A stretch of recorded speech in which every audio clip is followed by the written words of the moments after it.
شب برات کی 12 رکعت نوافل نماز کا طریقہ۔ شعبان کی سب سے زیادہ افضل نماز یہ ہے۔ نبی پاک صلی اللہ علیہ وآلہ وسلم کا ارشاد پاک ہے، جس نے یہ 12 نوافل شعبان کی 15ویں رات کو پڑھ لیے، اس کے لیے بسم اللہ الرحمن الرحیم۔ تمام تعریفیں اس اللہ کے لیے ہیں جو غلبے والا، عطا کرنے والا، گناہ بخشنے والا، توبہ قبول کرنے والا اور سخت عذاب دینے والا ہے۔ ہر کسی کے اعمال کی خبر گیری کرنے والا ہے، ہر کسی کو اس کے اعمال کے مطابق بدلہ دینے والا ہے۔ بھلائی کا بھلائی کے ساتھ اور برائی کا برائی کے ساتھ، نیکیوں کو کئی گنا بڑھا دیتا ہے اور گناہوں سے درگزر کر دیتا ہے، اور کسی پر ظلم نہیں کرتا۔ اس نے کتاب کو نازل کیا، اس میں تمام حقوق الہیہ اور حقوق العباد کو بیان کیا اور ان پر جزا و سزا کو مرتب کیا۔ لہٰذا تمام تعریفیں اس اللہ کے لیے ہیں اور تمام نعمتوں پر اس کا شکر ہے، جنہیں ہم جانتے ہیں یا نہیں جانتے۔ اللہ تعالیٰ کی بندگی اور عبادت کا مطلب یہ ہے کہ بندہ اپنے دلی لگاؤ اور ربط و تعلق کو اللہ تعالیٰ کے لیے خاص کر دے، اسی کو اپنا سب کچھ سمجھنے، سب کچھ جانے اور اسی کی بارگاہ میں اپنی ہر حاجت پوری ہونے کی امید رکھے، غیر اللہ کا خیال ہرگز نہ آنے دے۔ اللہ تعالیٰ کا بڑا کرم ہے کہ اس نے ہمیں عقل و شعور دیا اور اچھے برے کے درمیان تمیز کرنے کا سلیقہ عطا کیا تاکہ ہم اللہ کی رضا حاصل کر سکیں، لیکن اس کے لیے ضروری ہے کہ ہم سب سے پہلے اللہ کی ذات پر سچے دل سے ایمان لائیں کہ اللہ کی ذات یکتا ہے، وہی تنہا عبادت کے لائق ہے اور پوری کائنات کا پیدا کرنے والا ہے۔ ہم اپنا سر اسی کے آگے جھکائیں اور ہر حال میں اسی کی طاقت و عبادات کریں، اس کے علاوہ نہ کسی کی عبادت کریں اور نہ اس کے حکم کے خلاف کسی کا حکم مانیں، تبھی جا کر اللہ سے ہمارا رشتہ اور تعلق مضبوط ہو سکے گا۔ اللہ تعالیٰ فرماتا ہے، رسول اس پر ایمان لائے جو ان کے رب کی طرف سے نازل ہوا، اور مومن بھی اللہ اور اس کے فرشتوں اور اس کی کتابوں اور اس کے رسولوں سب پر ایمان لائے۔ اس آیت میں ایمان کے 4 درجے بتائے گئے ہیں۔ اللہ تعالیٰ کی ذات، اس کے اسماء اور صفات پر ایمان لانا۔ اللہ ایک ہے، یکتا ہے اور ذات و صفات میں اس کا کوئی شریک نہیں۔ وہ ہر شے کا جاننے والا ہے اور ہر شے جس کا وہ ارادہ کرے اس پر قدرت رکھنے والا ہے، اور کوئی بھی چیز اس کی قدرت اور علم سے باہر نہیں۔ فرشتوں پر ایمان لانا یہ اس طور پر ہو کہ فرشتے اللہ کی مخلوق ہیں، وہ ایک ذرہ بھی اللہ کے حکم کے خلاف نہیں کرتے، بلکہ وہ معصوم ہیں اور ہر نافرمانی سے پاک ہیں۔ نیز اللہ اور انبیاء مرسلین کے درمیان احکام و پیام کا ذریعہ ہیں۔ اللہ تعالیٰ کی کتابوں پر ایمان لانا یہ اس طور پر ہو کہ اللہ تعالیٰ نے جتنی بھی کتابیں اپنے رسولوں اور نبیوں پر نازل کیں وہ سب بلا شبہ برحق ہیں، اور قرآن کریم جیسا کہ پہلے دن نازل ہوا تھا ویسا ہی آج بھی ہے، اور کسی بھی طرح کے رد و بدل سے قیامت تک پاک رہے گا۔ رسولوں پر ایمان لانا یہ اس طور پر ہو کہ وہ اللہ کے بندے اور سچے رسول ہیں اور ہر نافرمانی سے پاک اور معصوم ہیں، جنہیں اللہ تعالیٰ نے اپنے بندوں کی طرف ہدایت کے لیے بھیجا ہے۔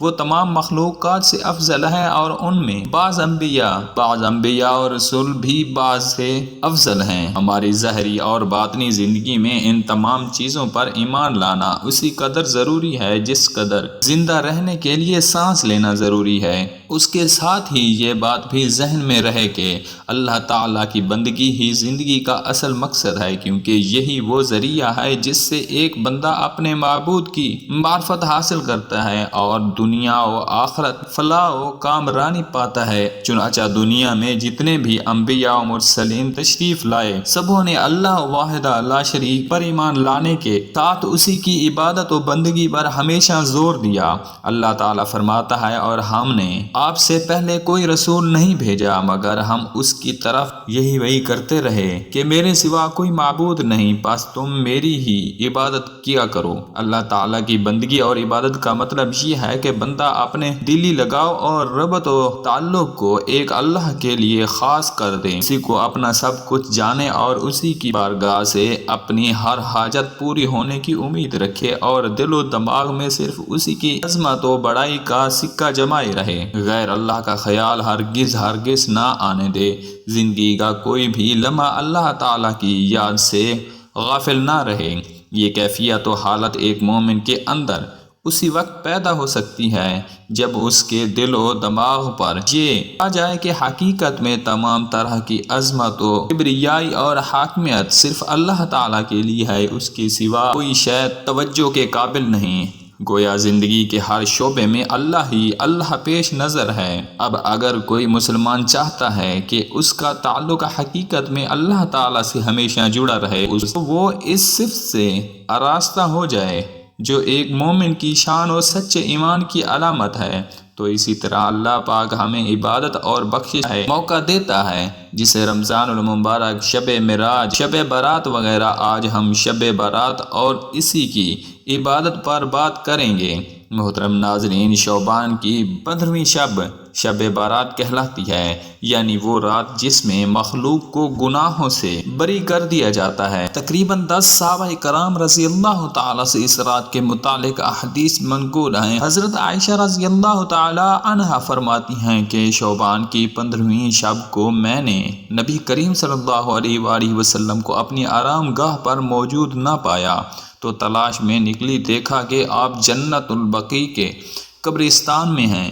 پھر مجھ سے فرمایا کہ آج شعبان کی 15ویں رات ہے، اس رات میں اللہ تعالیٰ آسمان دنیا پر نزول فرماتا ہے اور قبیلہ بنی کلب کی بکریوں کے بالوں کی تعداد سے بھی زیادہ گناہ گاروں کی بخشش فرماتا ہے۔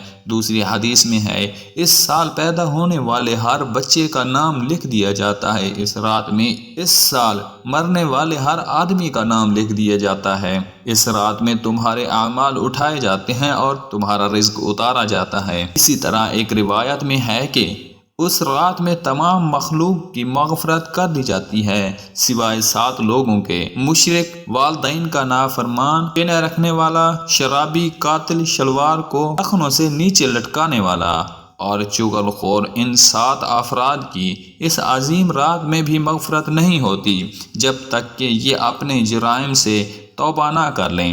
حضرت علی رضی اللہ تعالی عنہ سے ایک روایت میں منقول ہے کہ اس رات میں عبادت کیا کرو اور دن میں روزہ رکھا کرو۔ اس رات سورج غروب ہوتے ہی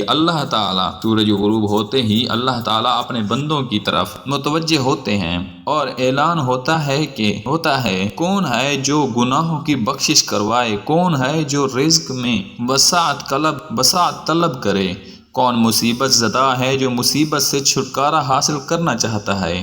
ان احادیث کریمہ اور صحابہ کرام اور بزرگان دین کے عمل سے ثابت ہوتا ہے کہ اس رات میں 3 کام کرنے کے ہیں۔ قبرستان جا کر مردوں کے لیے اصحال ثواب اور مغفرت کی دعا کی جائے، لیکن یاد رہے کہ نبی کریم صلی اللہ علیہ وآلہ وسلم سے ساری حیات مبارک کے میں صرف ایک مرتبہ شب برات میں جنت البقیع جانا ثابت ہے۔ اس لیے اگر کوئی شخص زندگی میں ایک مرتبہ بھی اتباع سنت کی نیت سے چلا جائے تو اجر و ثواب کا باعث ہے، لیکن پھول پتیاں، چادر چڑھاوے اور چراغاں کا اہتمام کرنا اور ہر سال جانے کو لازم سمجھنا، اس کو شب برات کے ارکان میں داخل کرنا، یہ ٹھیک نہیں ہے۔ جو چیز نبی کریم صلی اللہ علیہ وآلہ وسلم سے جس درجے میں ثابت ہے اس کو اسی درجہ میں رکھنا چاہیے۔ اس رات میں نوافل تلاوت، ذکر و اذکار کا اہتمام کرنا۔ اس بارے میں یہ واضح رہے کہ نفل ایک ایسی عبادت ہے جس میں تنہائی مطلوب ہے، یہ خلوت کی عبادت ہے، اس کے ذریعے انسان اللہ کا قرب حاصل کرتا ہے، لہٰذا نوافل وغیرہ تنہائی میں اپنے گھر میں ادا کر کے اس موقع کو غنیمت جانیں۔ نوافل کی جماعت اور مخصوص طریقہ اپنانا درست نہیں ہے۔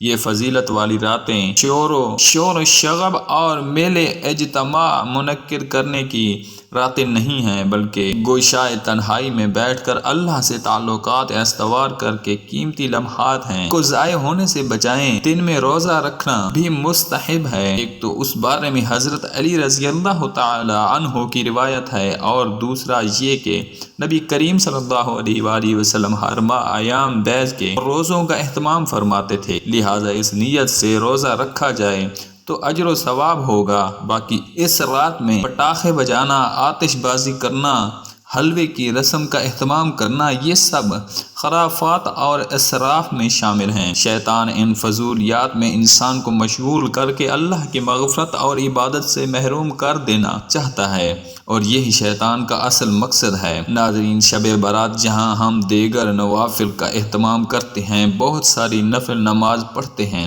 میری آپ سے گزارش ہے کہ شب برات یہ 12 رکعت نماز نوافل آپ ضرور پڑھیے گا۔ اس نماز کے پڑھنے کی بہت زیادہ فضیلت ہے، اور اللہ رب العزت کو یہ نماز بہت زیادہ پسند ہے۔ اس نماز کی فضیلت کے بارے میں رسول صلی اللہ علیہ وآلہ وسلم نے ارشاد فرمایا کہ فرض نمازوں کے بعد نوافل میں سب سے افضل نوافل ہیں۔ یہ فرض نمازوں کے بعد نفل نماز میں سب سے افضل نفل نماز ہے۔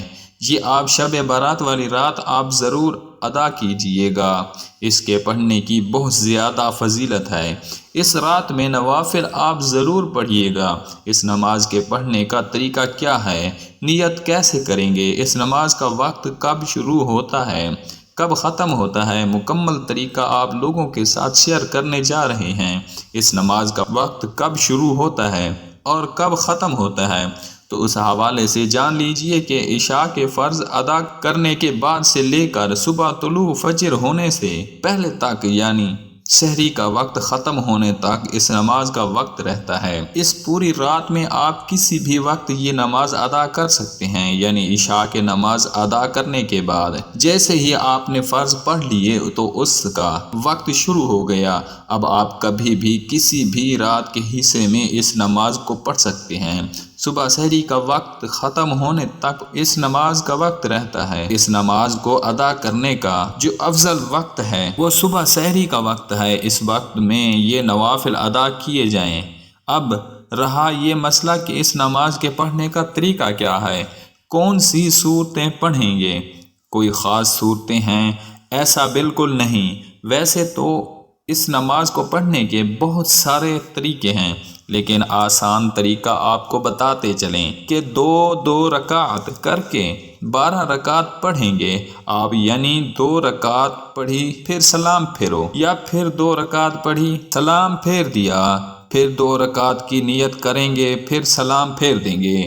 2 رکعتوں کے بعد اسی طرح ہم نے 12 رکعتیں پڑھنی ہیں، اور یہ نفل نماز اور اس کے پڑھنے کا طریقہ کوئی خاص نہیں۔ آپ نماز شروع کریں گے، تکبیر تحریمہ کہہ کر اللہ اکبر کہتے ہوئے ہاتھ باندھ لیں۔ سب سے پہلے ثنا پڑھیں، اس کے بعد پھر سورۃ فاتحہ کی تلاوت کریں، پھر جو بھی آپ کو سورت آتی ہے، جو بھی سورت آپ کو یاد ہے وہ آپ سورت تلاوت کریں۔ مثال کے طور پر آپ کو سورۃ کوثر یاد ہے تو آپ یہ سورت پڑھ سکتے ہیں، یا اسی طرح جو سورۃ اخلاص ہے اس کی بھی آپ تلاوت کر سکتے ہیں۔ جو بھی سورت آپ کو قرآن مجید کا حصہ یاد ہے یا جو بھی سورت آپ کو آتی ہے وہ آپ تلاوت کر سکتے ہیں۔ اس کے بعد پھر رکوع کریں، رکوع سے کھڑے ہوں، 1 رکعت مکمل ہو گئی، سجدہ کر لیا آپ نے، پھر دوسری رکعت میں اسی طرح سورۃ فاتحہ پڑھیں گے، پھر سورت ملائیں گے، رکوع اور سجود باقاعدہ، اس کے بعد تشہد،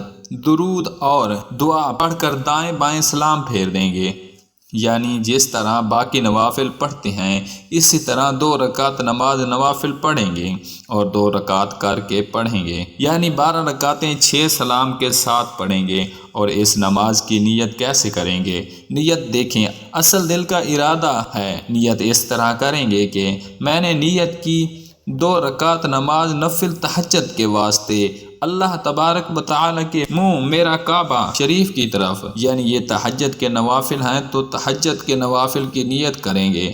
اگر دل میں ارادہ کر لیں تب بھی بہتر ہے، کوئی حرج نہیں، نیت ہو جائے گی، بالکل درست ہے۔ لیکن اگر زبان سے الفاظ ادا کرنا چاہیں تب بھی کوئی حرج نہیں، کر سکتے ہیں، مستحب ہے زبان سے نیت کے الفاظ ادا کرنا۔ تو اس طریقے سے یہ 12 رکعتیں آپ ادا کریں۔ اس نماز کے پڑھنے کی بہت زیادہ فضیلت ہے۔ رسول اللہ صلی اللہ علیہ وآلہ وسلم نے ارشاد فرمایا، فرض نمازوں کے بعد نوافل میں سب سے افضل نوافل تہجد کے نوافل ہیں، تو اس لیے اس رات میں ان نوافل کا اہتمام بھی آپ ضرور کیجئے، اور بہتر اور افضل وقت وہ رات کا آخری حصہ ہے۔ رات کے آخری حصے میں اس نماز کو آپ ادا کریں۔ مجھے اپنی دعاؤں میں ضرور یاد رکھیے گا۔ دعا ہے کہ اللہ تعالیٰ میرا سنانا اور آپ کا سننا اپنی بارگاہ الہی میں قبول اور منظور فرمائے، آمین ثم آمین۔ ناظرین، کمنٹ باکس میں اللہ تعالیٰ کے 99 ناموں میں سے ایک نام ضرور ٹائپ کریں۔ جزاک اللہ۔